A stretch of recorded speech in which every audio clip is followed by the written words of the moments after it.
All right, fantastic. So Paul gave us a lot of food for thought to build a great conversation on. But before we do that, I want to give you a little context so you know who else you have up here on stage. So Luke, if you could go first and just do a quick 1-minute intro to give some context about sort of why you're here on this panel today and where you came from. All right. I'm Luc Billion. I'm from Belgium. I work in a company that is dealing with a lot of development and platform as a service type things for the federal government in Belgium, actually. Where we started from was about 3-4 years ago when we were under a lot of pressure from the Belgian government to reduce costs, to get a lot more economics in, I think what most federal governments do in that area. So we tried to get some synergies out there to find out where we could best get onto things, and now we decided to go basically on the open source world. Looking at different things, working with OpenStack, working with OpenShift, working with new database type things, and that's where we got into Postgres as well. So I guess that's where it started. All right, excellent, Luke, thank you. I think you got to know Paul a bit already, so we'll go ahead and skip to Eddie. Sure, so I have a couple roles. So I have my own startup and I'm a co-founder of that, working around the data platform side, as well as currently I'm working with IAG, which is the largest insurer in Australia. It's a conglomeration of a number of different Australian insurers into one large company, which means lots of organic growth and lots of disparate data sources, none of which were really ever brought together prior to kind of an effort that started last year. And I came on board for that. So I've been helping them design kind of the new way to do data warehousing to get to the intelligence piece, which is not just to build another siloed legacy architecture, whether it be Data Vault or Star or whatever, but get rid of that and move to a system that enables analytics, which Paul was just talking about a bit. So that's what I've been doing recently. Awesome, Eddie. Thank you very much. And Adam.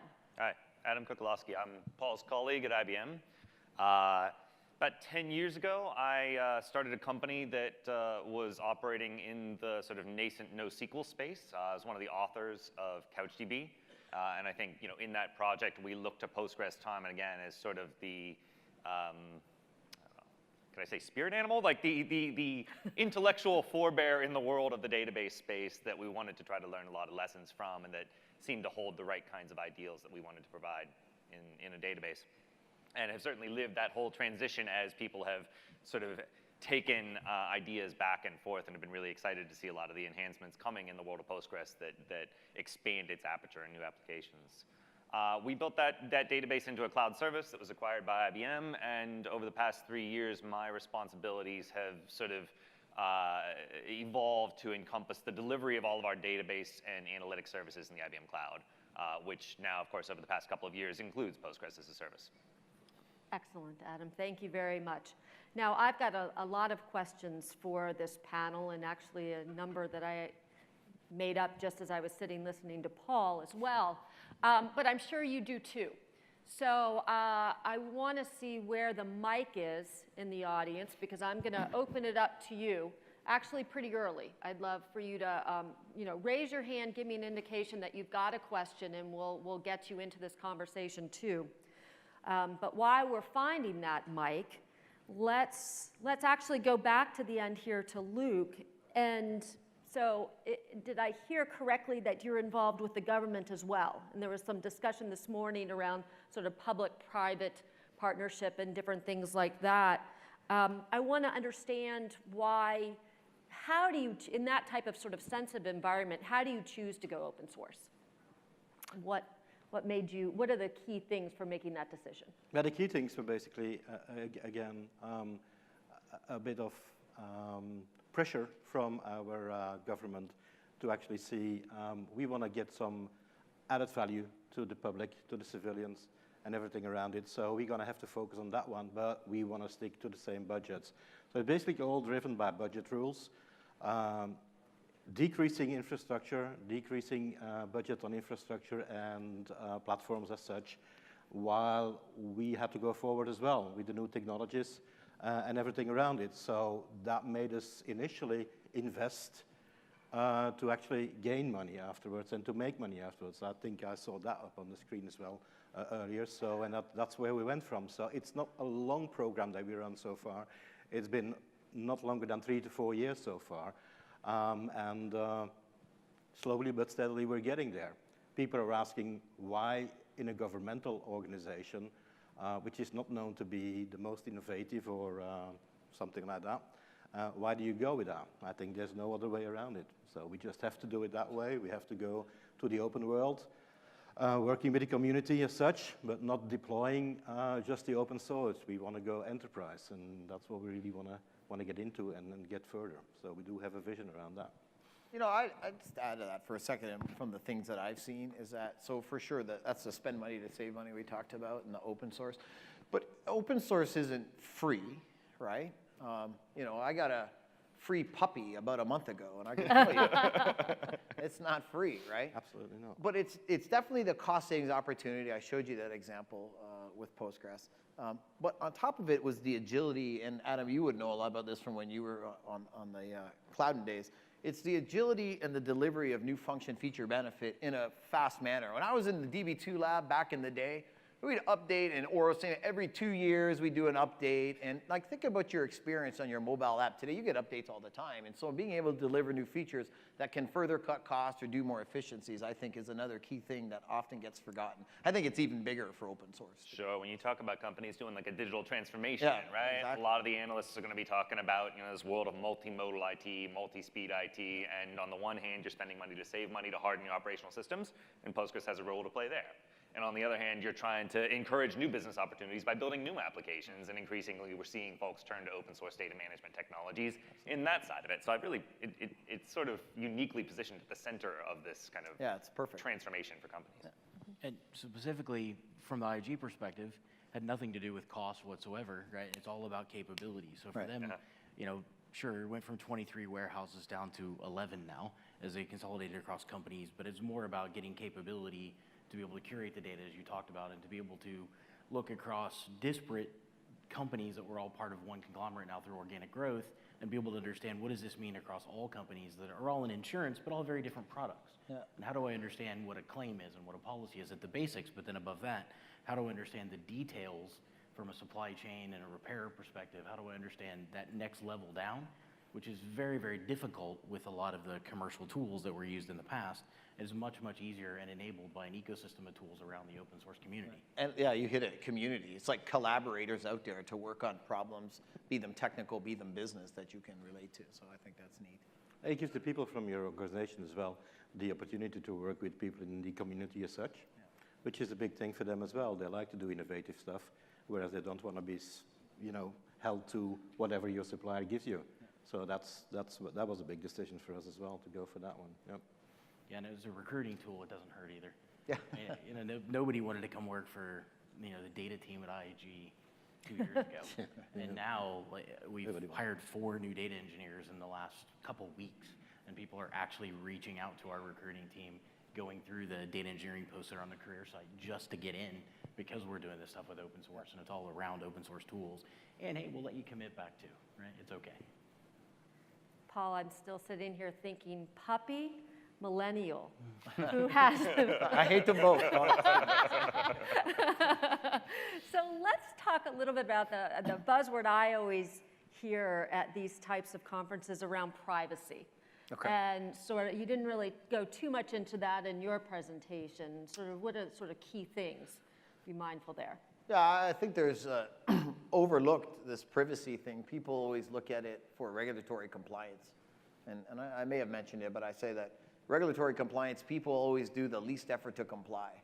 You know, if I don't get this, I'm going to get fined. And so if you think about GDPR in Europe, that's a big, big thing today and has big fines today. So people are coalescing around that. What I will just beg everyone to do is to get an organization to step back and think about, how do I get privacy in terms of allowing for the speed of insights, right?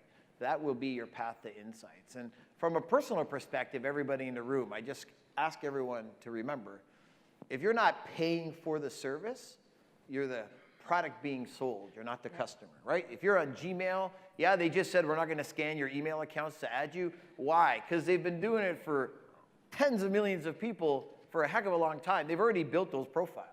When you upload your pictures to Google, that's what they're using that to training and label data. If you're on Twitter, Facebook, you name it. If you're using it and you don't pay for it, you're the product being sold. So there's kind of three angles of privacy there. But I want everyone to focus on the privacy for insights.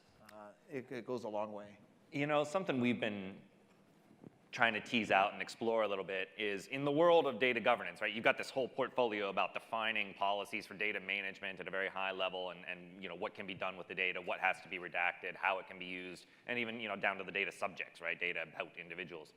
And then on the other hand, you've got fine-grained access controls in the database. And the two don't really talk to one another all that often, right? And I'm kind of curious to see over the next coming years, as things like GDPR really take shape and drive some changes in the technology industry, whether we will start to see a little bit more of an interrelationship where it's possible to define policies at a high level that your CDO can understand and be able to push down some of that logic into the access control layer in the database. I don't know. I think it would be a stronger posture than what we're able to accomplish today. Security by intent, Yes. right? Right. It's kind of, yeah. Luke, you're leaning in. Did you want to add to that? Well, we're very much confronted with that, of course. I mean, we do have a deadline, which is April next year, to get everything in order. So, which is, it's going really well. That's the only thing I can say. No, I mean, there's a little bit of, there's a lot of paranoia around the whole thing also. It's overshooted. It's really a little bit overdone. There's many solutions out there that can help you out, build an environment in your databases, in your data warehouses that you have secure data, that people can't get to it and things to that. So encryption, and these type of things. They're all the whole thing. It's also a matter of defining your data. Your data classification is part of the whole thing. And if you're into that one, there you go. I mean, no worries. I mean, yes, in the beginning, there was this big fines they were talking about. We've been 6 months into the whole game right now. Nobody's talking about the fines anymore. Everybody's talking about, let's be pragmatic. Yeah. Well, you hit it there by talking about the metadata. Yeah. It'll all be about the metadata. Look, when I was 8 and my mom made me go clean up my room, I didn't like it. I saw no benefit. But today, when I tell my daughter to, I see that benefit. I know she knows where stuff is. You got to know where your data is. You got to know where it came from. You got to know what transformations happened to it. Who's the steward of that data? Those things will just completely open up your analytics aperture. So. Well, one of the biggest things for us was getting a master data management solution in place that was actually able to capture the metadata and to tag and flag data, because it's super interesting in the database layer to secure a transaction, and you've got to have those policies like you talked about. But when you start talking about insights-driven stuff, when you're looking at your customer or you're looking at an insured vehicle, an insured property, or a property risk profile across an area based on weather and storm patterns, like all those things, you can't really do fine-grained access control and make that work, right? I mean, there's zero chance. So that's why we started using more of the open source stuff and move that stuff out into a NoSQL data store and then into search using the Solar framework, right? And then being able to push that out to call center staff and others to be able to then use that Lucene index bit from Solar to be able to then make it available for type ahead and you know, other things in pre-populating forms, right? So if you put that fine-grained access control in that, it would break completely and you'd get no value out of the insight side of it, and the reduction in call handling time and all those things that you get as a save money bit are an accident based on the fact that I actually want to find insights in this data. Completely agree as a today statement, right? Yeah. But what happens if you do go to the database layer right now? Is it default open? No, Can it's you all have- locked down. It's all locked down. Yeah. So then the only way through is to sort of delegate access to the thing that understands the policies. Yeah, or to, you know, basically write reports and static operational stuff against the data store that is a defined access pattern. So if I want to do my business operational reporting, obviously it's still for IGs delivered through Tableau from a database, which is EDB at the base layer, right? And then the nice green plum fun, more Postgres in a different way. But I mean, that's how operational reporting is delivered and derived. But when you talk about what people are actually doing to provide insights, they don't use any of that. Like, that's how I run my business today. When I want to actually figure out what I'm going to do with my business tomorrow, completely different platform. You know, though, and you talk about the future. Now think about in this Internet of Things, and you have these DAOs, distributed autonomous organizations, this data's flying in 24/7 coming in. what do I do with that data as I look at it? Because in some countries and some divisions, if I store that data, now I have a rule that I have to store for 7 years, 11 years, and I have defensible destruction and the costs associated with storing data. So as data flies across, we also want to be aware of where's this data stream coming from, or I'm grabbing an open data API, and do I want to store this? Do I want to land this on my premises and then take ownership of its sovereignty? Or do I just want to analyze it on the stream as it comes across and find some interesting things about it, never actually storing it? So this is very broad reaching in the future. I sort of want to vote for that. Now, I think I saw the microphone come in. So do I have any questions yet here? Percolating. All right, wake up, people. We're going to then change to a different trend. And I want to talk about blockchain, although I want to ask you a question out here first. Who's implementing blockchain? So not that many people. Are you interested in blockchain? We want to talk about a different thing. Not that Just interested 2 in or 3 blockchain. people, eh? Just Okay, the millennials. right now, every hand should be up, all right? Thank you, Paul. Yeah, I would agree. I Tell would- them why. Yeah, and then, I mean, Adam, you know more about this than I do, but I'm going to tell you this. Blockchain will do to trust and transactions to trust what the internet did to transactions. Everyone hears blockchain, they think of that's Bitcoin stuff. Toss that out the window. Blockchain is a distributed trust mechanism, and that will change the way every business works. It will disrupt finance with fintech, although finance companies are looking at blockchain to kind of streamline things. Like, for example, why does a stock trade take 3 days to settle? In blockchain, it should be instant. The other day, I applied for a credit card. I have 2 mortgages with this bank, and yet I had to go and give them all the information again. So that's going to make people run faster, but the trust will disrupt businesses. So a company like Western Union, for example, a money transfer pay. Like, we pay people to distribute trust between brokers. We pay banks, governments, and intermediaries like PayPal or Western Union to transfer money to Africa or something. Those folks will be out of business. You know, you think about food and food safety and traceability, and the movement of people buying food and millennials is not just traceability, it's transparency. So farm to fork, but then what were the processes? How are the pork shipped, and how are they fed, and how are they transported to the slaughterhouse? Was it humane? People are going to want to know all that. It's on the blockchain, and the way they'll track diamonds is on the blockchain. So think of it as a distributed trust agent, but maybe you can kind of add to that. Well, I think the other use case that's been pretty interesting, right, is logistics. You know, Yeah. you see shipping industries, Yeah, right, where like the paperwork merch, yeah. holds up the container on the dock and the fruit's rotting inside and Yeah, whatnot, right? yeah. You know, there's a degree of certainty around, you know, at least some of the blockchain work that I think has a potential to make a big difference there. Only because there were only 3 hands. That's the biggest advice I could give you folks today, is to go and learn a little bit more about blockchain, because half the audience's hands should have been up. Yeah, we're using it. We're using it. We started to use it in a pilot to exchange data in the health sector as such. Right. So we're working with hospitals in Belgium. We're working with private organizations that do stuff in medical care and in health security and insurance and stuff like that as well. So and that's like slowly but gradually building up. And what you mentioned is it's just to do about trusted parties and third party trusting, which is a big deal in that one. But it looks good. And I can connect it back a little bit to the privacy conversation from before. IG is also doing a POC in the space around sharing claims data specifically for fraud and risk between insurers across the ANZ region, right? So being able to pull across all this data and share it in a way that doesn't violate the various privacy agreements that are necessary in the area to have with your own clients, but as well across borders. And it's being worked on with different government regulatory agencies to make sure that it complies with everything and that they're doing it. However, there is still some, on the other side of that, there's still some infancy in the blockchain for sure. being able to be for sure. adopted. Yeah. And the reason probably, in my opinion, 2 or 3 hands went up is because there's still a pretty large barrier to entry for getting into something that really is going to be a meaningful project in this space. And 2 years from now, I don't disagree that maybe it can be there. Today, it's maybe a little hard. Yeah, no, I agree. This is, it's coming super fast. It's not too late. I think there's an old Wayne Gretzky hockey saying where you go to where the puck is going to be, not where it is. It's hard for me to talk hockey in Boston being from Toronto and that bullshit. But anyways, but that's the kind of stuff that you have to be thinking about. But for sure. I think it's still early days for the whole thing, but everything started with early days as well. Yeah, great point. So Great point. Yeah, absolutely. Adam, what keeps you up at night? Keeps me up at night. Running a 24/7 cloud service more often than not. But no, I mean, I think that we are, you know, as someone who's supposed to be responsible for technical strategy, right? Like that role is starting to feel a little frayed sometimes because Yeah. the number of spaces in which technology is moving much, much faster than you're accustomed to is Yeah. increasing, right? So to try to be able to sort of articulate intelligently when something is a blockchain transaction compared to a database transaction that's running 3 orders of magnitude faster, right?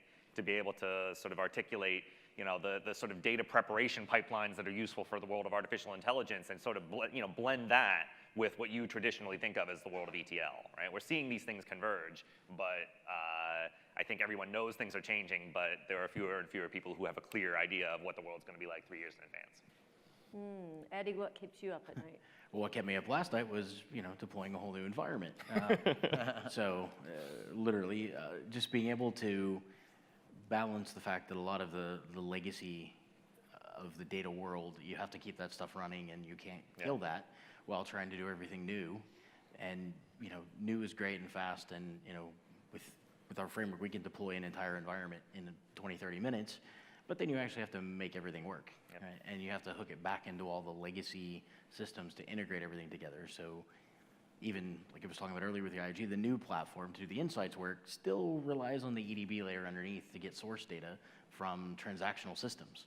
So being able to build the new one is awesome, and that all works great, and then I have to make it actually work with all the old way and the old systems and the old kind of transactional data sets. It takes a considerable amount of extra effort. Paul? I have a 12-year-old who's going to turn into a teenager next month. That keeps me up at night. But from a business perspective, I think this goes back to what Adam said, just how fast the landscape is changing. How do I keep up? It's really hard. And you know, I've been in the industry a long time. It's impossible. And so you have to, what I find is surround yourself with communities of people that are smarter than you and teach you. I mean, Adam's taught me a ton, but I love that Postgres Rocks community forum. I went to join it during the presentation, because then now I know a place where I can go and tap a community of experts. And that would be the best advice to you, is understand that the world is changing so fast that you can't keep up. And it's all going to be about the communities that you participate in to get you smarter and faster. So Postgres rocks, right? Postgres rocks. I love that. I Luke, love the title. So. what keeps you up at night? my grandchildren, Yeah. when they're around in the house, no, I mean, just kidding a bit. But what keeps me up at night is basically the fact that we're transitioning from the environments we're in to where we're going to. Basically because they're not really mature yet, and we are dealing with an operational environment as well. We are to be up 24/7. Pretty high SLA, 99.99. So big stuff, especially in the health sector. It's all about the citizen who needs his application and who need their applications to actually get to what they need to. Go to a pharmacist, system doesn't work, you don't get your medicine. So that's kind of the examples that we're running into, and it doesn't keep me really up at night, but it's worrying sometimes. Great. Question here. Marcy's got the mic. Is it on? Okay. Everybody talks about real-time insights, data mining.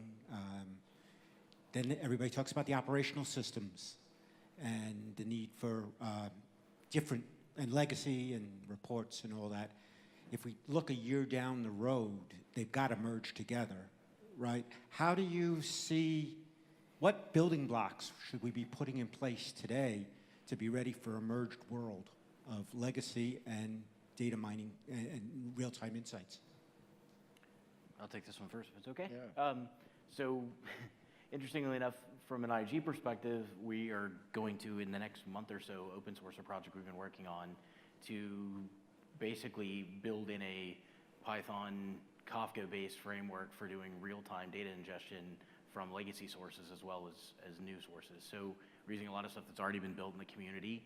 Again, back to the community thing, and we're pulling in a lot of various modules that have been built in Python by other companies, some in the high-tech space, that so we can build a framework that lets you, instead of doing ETL the old way, is even as we're pulling source data from the system, to be able to write it via Kafka to multiple destinations. So we'll write it to a transactional database for the things that are transactional, but we can write the rest of the data right to the Cassandra store that we're using for the customer insight system. So starting to look at things as a pipeline of data and turning everything, whether it's a legacy ETL style transactional system or whether it's something new and different, trying to treat it all as a message stream and treat everything as a real-time piece of data, whether I use it today as a real-time source or whether I just need it to say, oh, look, I sold 10 things yesterday, I'm expecting to sell 9, why did I only sell, those sort of things. You can still get that part out of it and go that direction, but if you start to treat every message and every transaction as an event rather than think of it all as just a database bit, it becomes a little more interesting. So I do think we're seeing a lot more people reimagine data sets as data feeds. On the other end of the spectrum, you've got some folks saying, oh, we're going to see a lot more analytics get pushed into the operational systems, and that is true, but I think it's a very specific kind of analytic routine that you can execute, in the context of a transaction. It's certainly not going to be some sort of grand unified convergence where all of a sudden you don't need data warehouses anymore because you can do all the analytics in the transactional systems. I really do think this approach that you're talking about, of a data streaming, data feeds model is a lot more flexible and adaptable to, changes in technology. And coming from an insurance company currently, right, they've had a lot of that for ages, right? SaaS is in pipeline doing stuff around risk analysis and underwriting decisions and those sort of things. So they've been pushing analytics towards transactional systems for ages, but it's still a very limited part of what the insights you get, right? And no insights really come out of that. You just get pricing and things that customers aren't happy about. Right. They just do it because they don't have a choice. You want to make customers happy, that's different. Yeah, and Adam, I think you hit on head, and it goes back to what I talked about earlier. Not one thing will replace everything. So you'll see that pattern emerge and more in the real-time insights. But data warehouses aren't going to go away. They'll be domain specific. You hear a lot about things like HTAP, and I'm just trying to think of each of the vendors, whether it's Oracle, SQL Server, if I think under the covers, they're really taking a row store for the transaction and then conditioning it into a column store for the warehousing aspect of it. And when you think about discovery and analytics, that's on a whole corpus of data. Yeah. Quite frankly, you won't be able to do discovery like that on the streaming transaction, on the data, and then you want to go to that breadth of it to do deep neural networks and learning. So that's a pattern. It's an emerging pattern and getting bigger. And so to specifically answer your question, it's having that adaptability and agility around the technologies, whether it's Kafka, whether it's streams or Storm, and then leveraging things like object store and those types of things, I think will help you. All right, we have time for one more question. We have that right there. Hi, thank you. My name is George Pop, and I came from Singapore, and I was very glad to hear in Ed's presentation making a reference to the bank I used to work for. So I'm one of those financial services technologists. My question is specifically to how do you see Postgres or EDB in the space of data as a service? So in our experience, we got used to, when we talk about databases, typically we associate it with a platform like Oracle or MS SQL or DB2, etc. And now we are learning that open source technologies like Postgres can also can come in and help us in our digital transformation. Ultimately, our technology teams, in a bank, for example, we don't want to care about what database technologies we use, whether it be Hadoop or Postgres. We would just like to use data services. How do you see the industry evolving to allow us indeed to focus on the data itself and not on the database platform behind it? I think it's certainly correct that a lot of folks are adopting more of a microservices architecture in some of these new applications too, right? Where there is a service API that is abstracting away the direct database connections. And then it comes down to, well, what kinds of constraints? Do you have relational data? Do you have constraints on, relationships between these records that require you to have a certain degree of transactional isolation in the system? And does that need to be a part of the service contract? And if it does, then it's hard to imagine a better choice for net new development than Postgres is today. I think you do see some other services that anticipate operating at a large multi-tenant scale and say, well, I just need a very simple key value storage system. And in that case, there are systems that have a more sort of well-defined scalability profile. So, as Paul said, it's not the matter that one size is going to sort of take on everything And I else. think to the data as a service, like it's a very overloaded term, but in the manner that you're using it, you're right. Like, do you care what the technology is? I care about the ubiquity of the API. Is it flexible? Can I be very expressive around that API? And I think Ed's keynote hit it on the head into these, what did he say, micro to mini services or one way or the other. That's what you'll see, and maybe it's a RESTful invocation, and this is what I want to do. And when I built that Node.js application, that's exactly what I did. I had a discrete API that would get a tweet. I had a discrete API that would store data in Cloudin. I could have done it in something else. I had a discrete API that called a visual recognition service. So if you think about when SOA was so hot, think about that. It's all these little discrete pieces, and that's how we'll put that stuff together. Whether I persist data, and I thought you hit it on the head too, is what are the isolation semantics that I need, right? Do I need high concurrency, repeatable read type stuff? Or is it schema, I'll worry about it later, that's a bit bucket? I'll call the API, and I think the cool thing on the Postgres is just the multimodality of that is incredibly flexible. So call the API to score a document, call the API to do a key value store because I'm doing golden mile optimization, right, and web surfing, and then call this one with high isolation levels because I need real data and I need it hardened with ACID properties. So that's how you would front it. Great. So what I'd like to know next and last for this panel, pretend that we're here 3 years from now. So Postgres Vision 2020. You thinking about that? Mm-hmm. Okay. Luke, what do you hope you'll be talking about? I'll be talking about AI,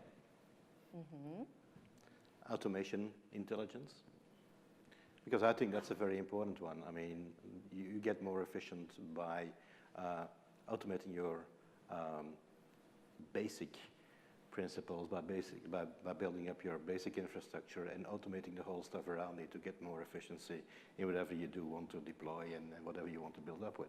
Excellent. That's Paul, basically what it is. perfect. Paul, what's your prediction? I'm invited back, I hope. We'll start with that one.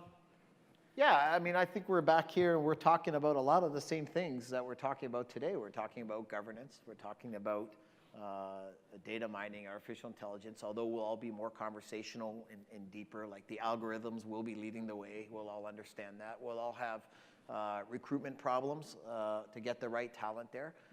And we'll all be trying to keep stuff uptime and wondering where the last 3 years went and how did it go by so fast. So that's what we'll be doing. Eddie? Yeah, so I think we'll, like you said, keep a lot of the same conversations will be going on. It'll be an evolutionary discussion. I don't think in this space there's a huge revolution coming in the next 3 years. I think it'll be an evolutionary discussion. There'll be a lot of incremental changes. There'll be a lot of ability of platforms like Postgres to be able to take on more data capability, to deal with more things. There'll be ideally a lot less tools that have to go up on the board when people do presentations. We won't have to talk about the 50 different ways you can do something, but we'll talk about the 5 ways you can do something because people will have made some decisions and we'll stop talking about things that don't matter. And we'll have kind of ideally we'll have a more consolidated approach of this is how you solve a certain set of data problems, not from a database perspective because that just happens and is easy and it's all solved, but that we'll be talking about how do you do actual intelligent things with that data once you get it. That was a good wish list. Adam, you had the most time to think. Yeah. So on the topic of intelligence, 2 things I'm curious about. I don't know if we'll see them in 3 years. Turning the intelligence on the internals of the database, smarter query planners potentially that are learning from, more and more executions in a way that traditionally we have done rudimentary work in. But I think you could start to see more smart machine learning stuff applied in that space. And then on the sort of API side, I feel like this has been 3 years out for a very long time, but conversational access to databases, not for your application developers, but for your analysts, for the reporting, right? People have tried a number of times to put sort of a conversational API to do an NLP to SQL translation layer, and my understanding is we keep hovering around 50 to 60% in terms of getting the right SQL right, and that's clearly not good enough for anything more than like exploratory work. But I do think with all of the emphasis being put on conversational systems as a way for you to converse with your customers today, some of that innovation is going to bleed back into the database layer at some point. Excellent. All right, Adam, you had the last word. Thank you so much. So thank you so much to this panel. Great conversation.